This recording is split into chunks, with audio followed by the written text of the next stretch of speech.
এখন সম্প্রচারিত হবে রেডিও তেহরান থেকে আজকের সর্বশেষ বিশ্ব সংবাদ। শুরুতেই সংবাদ শিরোনাম।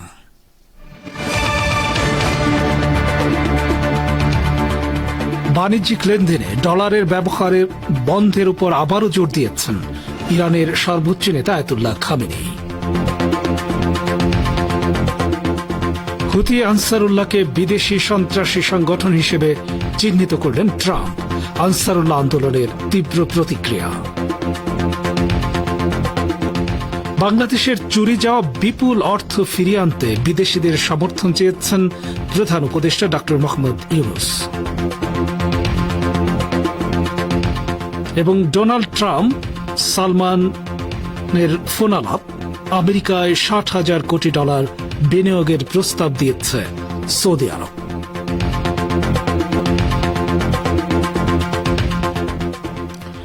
আসসালামু আলাইকুম শ্রোতা বন্ধুরা, সংবাদ শিরোনাম শুনলেন। এবার বিস্তারিত বিশ্ব সংবাদে আমন্ত্রণ জানাচ্ছি আমি সোহেল আহমেদ। ইসলামী প্রজাতন্ত্র ইরানের সর্বোচ্চ নেতা আয়াতুল্লাহ উজমা খামেনি বাণিজ্যিক লেনদেনে ডলারের ব্যবহার বন্ধের উপর আবারও জোর দিয়েছেন। গতকাল ইরানে বেসরকারি খাতে সক্রিয় বেশ কয়েকজন উৎপাদক, পুঁজি বিনিয়োগকারী এবং উদ্যোক্তা সর্বোচ্চ নেতার সঙ্গে সাক্ষাৎ করতে গেলে তিনি আবারও এ বিষয়ে পরামর্শ দেন। তিনি বলেন, আজ আমাদের অন্যতম সমস্যা হল ডলারের উপর নির্ভরশীলতা। ব্রিক্সের সদস্য দেশগুলো এটা বুঝতে পেরেছে। আমাদের দেশেও বাণিজ্যে যতটা সম্ভব ডলারের ব্যবহার বন্ধ করার চেষ্টা করতে হবে। অর্থনৈতিক ক্যাম্পেইনে বাণিজ্যিক লেনদেনে ডলারের ব্যবহার বন্ধ করা অত্যন্ত গুরুত্বপূর্ণ ও দৃঢ় পদক্ষেপ। এর ফলে প্রতিক্রিয়া সৃষ্টি হবে, তবে আপনি যদি এটা করতে পারেন তাহলে আপনি আরও শক্তিশালী হবেন।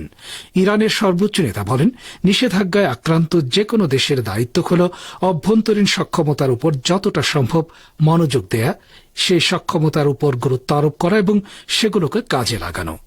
আমাদের একটি সক্ষমতা হল ব্রিক্সের মতো জোটের সঙ্গে থাকা। এটা একটা বড় সুযোগ। মার্কিন প্রেসিডেন্ট ডোনাল্ড ট্রাম্প ইয়েমেনের জনপ্রিয় হুথি আনসারুল্লাহ আন্দোলনকে বিদেশি সন্ত্রাসী সংগঠন হিসেবে চিহ্নিত করে একটি নির্বাহী আদেশে সই করেছেন।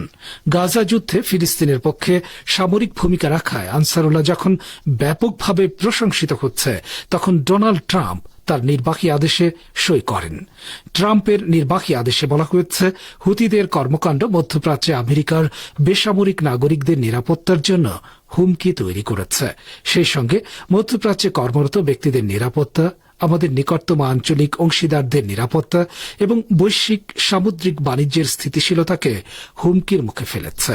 নির্বাহী আদেশে সই করে ট্রাম্প বলেন, বিভিন্ন সময় সৌদি আরব ও সংযুক্ত আরব আমিরাতে প্রাণঘাতী হামলার জন্য হুতিরা দায়ী। সম্প্রতি গাজায় যুদ্ধবিরতি কার্যকর হওয়ার পর হামাসের সামরিক শাখা আল কাসাম ব্রিগেডসের মুখপাত্র আবু উবাইদা তার ভাষণে আনসারুল্লাহকে ধন্যবাদ জানিয়ে বলেন, ইয়েমেনের আক্রমণ পুরো বিশ্বকে চমকে দিয়েছে। তার একটি ঐতিহাসিক দৃষ্টান্ত স্থাপন করেছে, আর তা হল কেউ যদি উম্মার শত্রুদের মোকাবেলা করতে চায় তাহলে শত কিংবা হাজার মাইল দূরত্ব কোনো বিষয় নয়। ওদিকে আজ সকালে হোয়াইট হাউসের সন্ত্রাসী সংগঠনের তালিকায় ইয়েমেনের আনসারুল্লাহ আন্দোলনের নাম অন্তর্ভুক্ত করার পদক্ষেপের প্রতিক্রিয়া জানিয়েছে সংগঠনটি। আল আলমের উদ্ধৃতি দিয়ে পার্স টুডে জানিয়েছে, ইয়েমেনের আনসারুল্লাহ মিডিয়া সংস্থার উপপ্রধান নাসরুদ্দিন আমির বলেছেন, আমেরিকানরা সমুদ্রে আমাদের মোকাবেলা করতে যেভাবে ব্যর্থ হয়েছে এবং পরাজিত হয়েছে, তেমনিভাবে আনসারুল্লাহকে সন্ত্রাসবাদের তালিকায় অন্তর্ভুক্ত করার প্রচেষ্টাও ব্যর্থ হবে। তিনি আরো বলেন, আমেরিকা যদি আমাদেরকে বন্ধুর তালিকায় রাখত, সেটাই হতো আমাদের জন্য বেশি বিপজ্জনক এবং উস্কানিমূলক। নাসরুদ্দিন আমির আরো বলেন, এই পদক্ষেপের মাধ্যমে আমেরিকা মূলত গাজার প্রতি সমর্থনের জন্য ইয়েমেনি জনগণকে লক্ষ্যবস্তু করেছে। এটি আমাদের জনগণের জন্য গর্ব ও সম্মানের বিষয়। ইয়েমেন সরকার বলেছে, তাদের হাতে আটক ব্রিটিশ মালিকানাধীন কার্গো জাহাজ গ্যালাক্সি লিডারের ২৫ জন নাবিককে মুক্তি দেওয়া হয়েছে। ইয়েমেনের সর্বোচ্চ রাজনৈতিক পরিষদ গতকাল এই ঘোষণা দিয়েছে। ২০২৩ সালের ৭ অক্টোবর ইহুদিবাদী ইসরায়েলের সাথে ফিলিস্তিনের গাজা উপত্যকার প্রতিরোধ আন্দোলনগুলোর যুদ্ধ শুরু হওয়ার পর ইয়েমেন লোহিত সাগরে ইসরায়েলগামী জাহাজের বিরুদ্ধে অভিযান শুরু করে এবং ১৯ নভেম্বর ব্রিটিশ জাহাজটি আটক করে। ইয়েমেন বলছে, গাজার যুদ্ধবিরতির প্রতি সমর্থন জানিয়ে তারা নাবিক মুক্তি দেওয়ার পদক্ষেপ নিয়েছে। গত রোববার থেকে গাজায় যুদ্ধবিরতি কার্যকর হয়। প্রেস টিভি বলছে, ইয়েমেন মোট 25 জন নাবিককে মুক্তি দিয়েছে, যারা বুলগেরিয়া, ইউক্রেন, ফিলিপাইন, মেক্সিকো এবং রোমানিয়ার নাগরিক। আপনারা বিশ্ব সংবাদ শুনছেন রেডিও তেহরান থেকে, আর প্রচারিত হচ্ছে শর্টওয়েভ 25 মিটার ব্যান্ডে।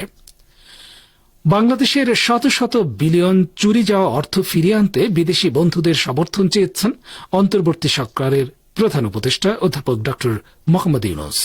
সুইজারল্যান্ডের দাভোসে বিশ্ব অর্থনৈতিক ফোরামে জার্মানির ফেডারেল চ্যান্সেলরের প্রধান এবং বিশেষ কার্যাদির ফেডারেল মন্ত্রী উলফগ্যাং শেট, বেলজিয়ামের রাজা ফিলিপ, থাইল্যান্ডের প্রধানমন্ত্রী সিনাওয়াত্রা, সুইজারল্যান্ডের ফেডারেল পররাষ্ট্র বিভাগের ফেডারেল কাউন্সিলর ইগনাজিও ক্যাসিস, সংযুক্ত আরব আমিরাতের দুবাই সংস্কৃতি ও শিল্প কর্তৃপক্ষের চেয়ারপারসন শেখ লতিফা বিনতে মোহাম্মদ বিন রশিদ আল মাকতুম, জাতিসংঘ মহাসচিব অ্যান্তনিও গুতেরেস, কঙ্গোর প্রেসিডেন্ট ফেলিক্স, জলবায়ু পরিবর্তন বিষয়ক সাবেক মার্কিন বিশেষ দূত জন কেরি এবং সাবেক ব্রিটিশ প্রধানমন্ত্রী টনি ব্লেয়ার সহ অন্যদের সঙ্গে বৈঠকে প্রধান উপদেষ্টা এ আহ্বান জানান। দুর্নীতিমুক্ত বাংলাদেশ গড়ে তোলার জন্য অন্তর্বর্তীকালীন সরকারের প্রচেষ্টার কথা তুলে ধরে প্রধান উপদেষ্টা জার্মান মন্ত্রীকে বলেন, আমরা যখন নতুন বাংলাদেশ নিয়ে কথা বলি তখন আমরা পরিষ্কার বাংলাদেশের কথাও বলি। এদিকে বাংলাদেশের নির্বাচন কমিশনার আব্দুর রহমানেল মাসুদ বলেছেন, বর্তমান নির্বাচন কমিশনের সম্পূর্ণ মনোযোগ জাতীয় সংসদ নির্বাচনের দিকে। 2025 সালের শেষ দিকে বা 2026 সালের শুরুতে জাতীয় সংসদ নির্বাচন অনুষ্ঠিত হবে। দেশের জনগণকে একটি গ্রহণযোগ্য ও সুষ্ঠু নির্বাচন উপহার দিতে আমরা নিরলস কাজ করে যাচ্ছি। আজ বৃহস্পতিবার পটুয়াখালী সিনিয়র জেলা নির্বাচন কার্যালয়ে আয়োজিত এক মতবিনিময় সভায় নির্বাচন কমিশনার এসব কথা বলেন। আগামী মাসে বৈঠকে বসতে যাচ্ছেন মার্কিন প্রেসিডেন্ট ডোনাল্ড ট্রাম্প ও ভারতের প্রধানমন্ত্রী নরেন্দ্র মোদী।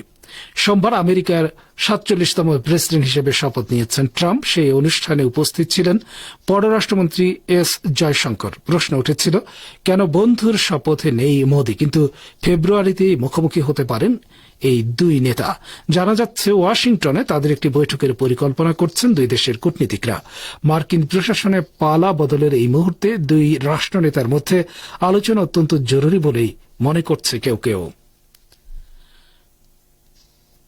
মার্কিন যুক্তরাষ্ট্রে অবৈধভাবে বসবাসকারী ভারতীয় নাগরিকদের ফিরিয়ে নিতে নয়াদিল্লি প্রস্তুত বলে জানিয়েছেন পররাষ্ট্রমন্ত্রী এস জয়শঙ্কর। ওয়াশিংটনে মার্কিন পররাষ্ট্রমন্ত্রী মার্কো রুবিওর সঙ্গে বৈঠকের পর তিনি এ মন্তব্য করেন। অবৈধ অভিবাসন বন্ধ করতে এবং লাখ লাখ অভিবাসীকে বহিষ্কারের লক্ষ্যে চলতি সপ্তাহে বেশ কয়েকটি নির্বাহী আদেশ জারি করেছেন ট্রাম্প। এর জেরে বহু ভারতীয়কে দেশে ফিরতে হচ্ছে। এ বিষয়ে গতকাল ওয়াশিংটনে এস জয়শঙ্করকে প্রশ্ন করা হয়। জবাবে জয়শঙ্কর অকপটে জানিয়ে দেন, নয়াদিল্লি আমেরিকা সহ অন্য যে কোনো দেশে অবৈধভাবে বসবাসরত ভারতীয় নাগরিকদের দেশে ফেরাতে রাজি হয়েছে। যদি তারা সত্যিকারের ভারতীয় নাগরিক হয়ে থাকে তাহলেই তাদেরকে ফিরতে দেয়া হবে। জয়শঙ্কর বলেন, আমরা সবসময় বলে থাকি এই দেশে যদি এমন কোনো ভারতীয় নাগরিক থাকেন যারা বৈধভাবে এখানে আসেননি, তাহলে তাদের আমরা ফিরিয়ে নিতে কোনো আপত্তি করব না।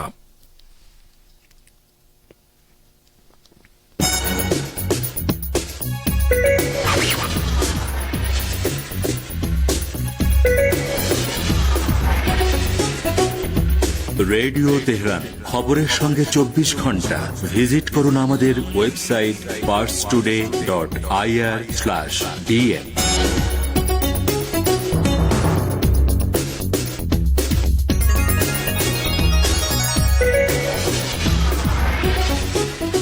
ফিরছে বিশ্ব সংবাদে। সৌদি যুবরাজ মোহাম্মদ বিন সালমান জানিয়েছেন তার দেশ আগামী 4 বছরে আমেরিকায় অন্তত $60,000 কোটি বিনিয়োগ করতে চায়। গত রাতে মার্কিন প্রেসিডেন্ট ডোনাল্ড ট্রাম্পের সঙ্গে ফোনালাপে এই পরিকল্পনার কথা জানান তিনি। ফোনালাপে সৌদি যুবরাজ বলেছেন, ট্রাম্প প্রশাসনের প্রত্যাশিত সংস্কার অভূতপূর্ব অর্থনৈতিক সমৃদ্ধি তৈরি করতে পারে। সৌদি আরব এই সুযোগের সদ্ব্যবহার করতে চায়। আরও সুযোগ সৃষ্টি হলে বিনিয়োগের পরিমাণ আরও বাড়তে পারে। আজ সকালে সৌদি প্রেস এজেন্সি জানিয়েছে, দ্বিতীয় দফায় আমেরিকার প্রেসিডেন্টের দায়িত্ব নেয় ডোনাল্ড ট্রাম্পকে ফোনে অভিনন্দন জানিয়েছেন সৌদি আরবের যুবরাজ মোহাম্মদ বিন সালমান।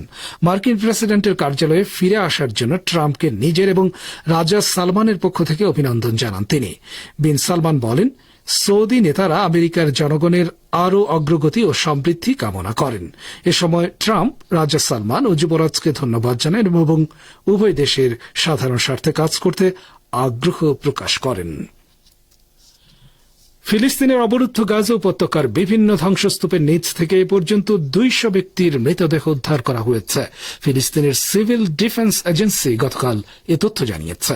এজেন্সির প্রধান মাহমুদ বাসাল জানান, ধ্বংসস্তূপের নিচে চাপা পড়া থাকা প্রায় 10,000 ফিলিস্তিনির মৃতদেহ এখনও উদ্ধার করতে বাকি রয়েছে। তিনি জানান, কমপক্ষে 2,900টি মৃতদেহ সম্পূর্ণভাবে পচে গলে গেছে, যাদের পরিচয় শনাক্ত করার উপায় নেই। বাসাল বলেন, ধ্বংসস্তূপের নিচে চাপা পড়ে থাকা বহু মানুষকে উদ্ধার করতে সক্ষম না হওয়ায় তারা মৃত্যুবরণ করেছেন।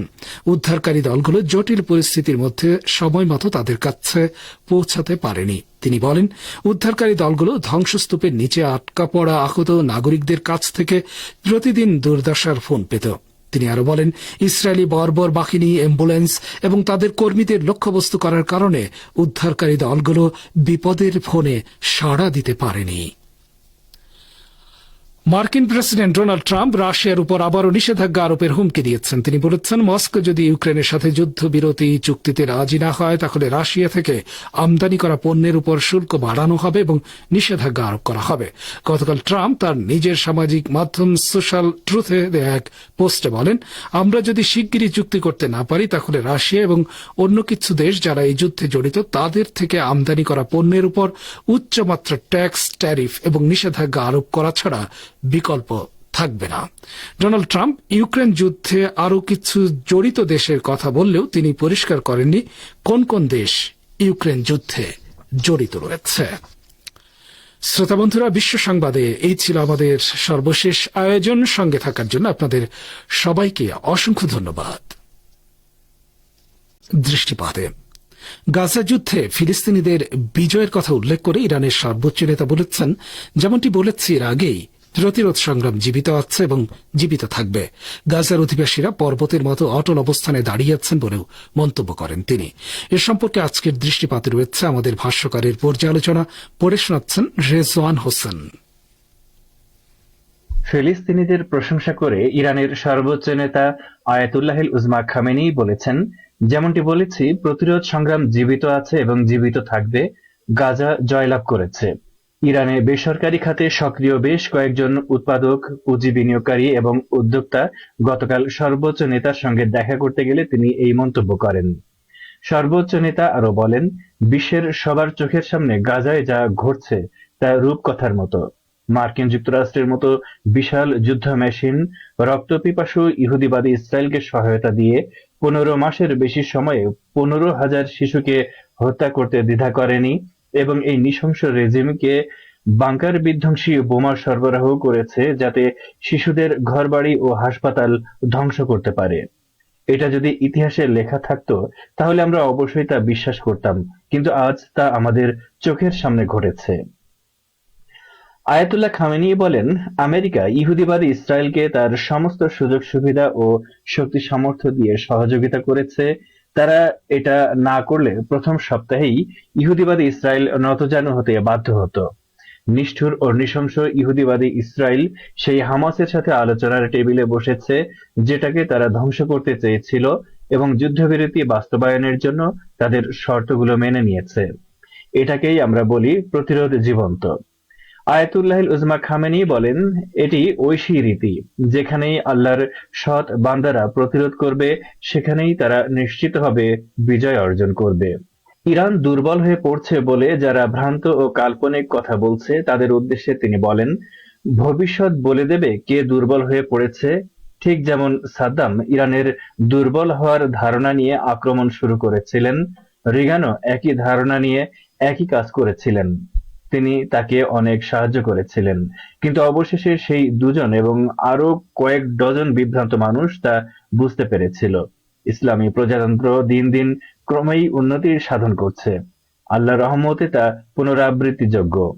এর আগে গত 20 জানুয়ারি নিজের অফিসিয়াল এক্স পেজে দেয়া এক পোস্টে গাজা উপত্যকায় ইহুদিবাদী ইসরায়েলের 15 মাস ব্যাপী গণহত্যার মুখে নজিরবিহীন অবিচলতা ও অটল অবস্থান গ্রহণ করায় গাজাবাসী ফিলিস্তিনি জনগণের ভূয়সী প্রশংসা করেন।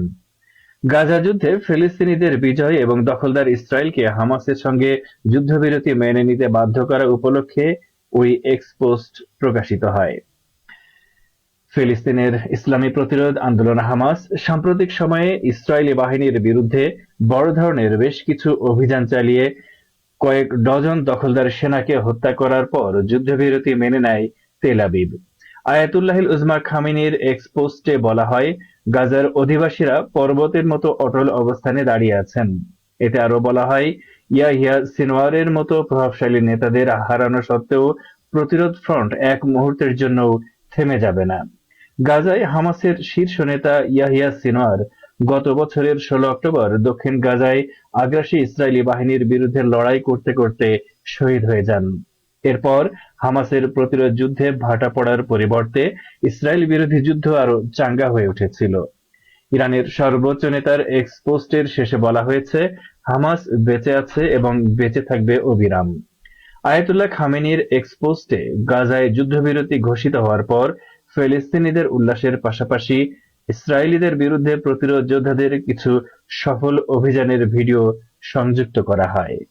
এতক্ষণ যারা আমাদের সংবাদটি শুনলেন সবাইকে অসংখ্য ধন্যবাদ।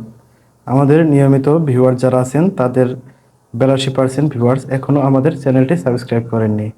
সো যারা যারা আমাদের চ্যানেলটি এখনও সাবস্ক্রাইব করেননি দয়া করে সাবস্ক্রাইব করে দিন এবং নিয়মিত আমাদের পাশে থাকবেন আশা করি। ধন্যবাদ সবাইকে।